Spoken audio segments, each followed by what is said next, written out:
Hello all, welcome to Kritika collections. ఈరోజు మీకు నేను కొన్ని వర్క్ బ్లౌజెస్ అయితే చూపిస్తాను. సో శారీ డీటెయిలింగ్ చూసాను. First pure mushroom satin silk. Sari చాలా బాగుంది. చాలా సింపుల్గా చేయమని అడిగారు కస్టమర్. సో నేను ఎలా నెక్ లైన్ అయితే ఇలా సింపుల్గా నెక్ లైన్ ఇచ్చాను.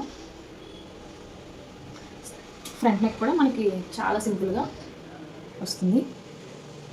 హ్యాండ్స్ వచ్చేసరికి బార్డర్ని హైలైట్ చేస్తూ నేను పైన కింద మనకి పైపింగ్ లైన్ అయితే ఇచ్చాను. బార్డర్ని హైలైట్ చేస్తూ కింద ఒక లైన్ పైన ఒక లైన్ ఇచ్చి పైన ఇలా జస్ట్ బార్డర్ని డిస్టర్బ్ చేయకుండా పైన వర్క్ చేశాను. ఇదే కస్టమర్ది మనకి ఇంకొక శారీ చూద్దాం. టోటల్ మనకి కస్టమర్ 3 శారీస్ అయితే ఇచ్చారండి. చాలా బాగుంది. ఇది కూడా మనకి వింటేజ్ కలెక్షన్లో అయితే వచ్చింది. లైన్స్తో మనకి పింక్ కలర్ శారీతో లైన్స్ వచ్చాయి. సో దీనికి కాంట్రాస్ట్ బ్లౌజ్ ఇచ్చారండి. ఇలాగ green colour blouse.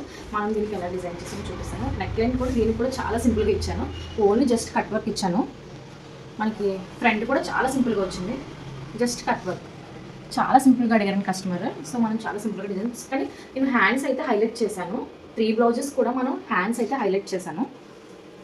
Only hands మాత్రమే హైలైట్ చేశాను. బ్లౌజెస్ 3 కూడా చాలా బాగా వచ్చింది ఫినిషింగ్. ఇది కూడా నెక్స్ట్ బ్లౌజ్ వచ్చేసి మనకి ఆరెంజ్ కలర్ షేడ్కి మనకి మెరూన్ కలర్ బ్లౌజ్ అయితే వచ్చింది.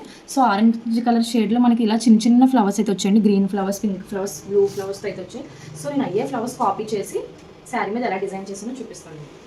చిన్న చిన్న ఫ్లవర్స్ చేశాను నేను కూడా సింపుల్గా. ఇది కూడా నెక్ లైన్ చాలా సింపుల్గా జస్ట్ 3 లైన్స్ అయితే ఇచ్చాను ఫ్లవర్స్. శారీ మీద వచ్చిన మనకి 3 ఫ్లవర్స్, ఇలా 3 ఫ్లవర్స్ చేశాను. హ్యాండ్స్ వచ్చేసరికి దీనికి కూడా బార్డర్ ఏం డిస్టర్బ్ చేయకుండా జస్ట్ ఇలా బార్డర్ పై నుంచి మనకి స్ట్రైట్ లైన్స్ అయితే ఇచ్చాను. లైన్స్ కూడా చూడండి మీరు ఎంత స్ట్రాంగ్గా ఉంటాయో. మనకి మగ్గం మీద చేసిన లైన్స్ అంత స్ట్రాంగ్గా ఉంటాయి. ఇటువంటి వర్క్స్ మీరు కూడా చేయించుకోవాలనుకుంటే తెలుసు కదా, మన కృతికా కలెక్షన్స్ అయితే ఫాలో అవ్వండి. Thank you.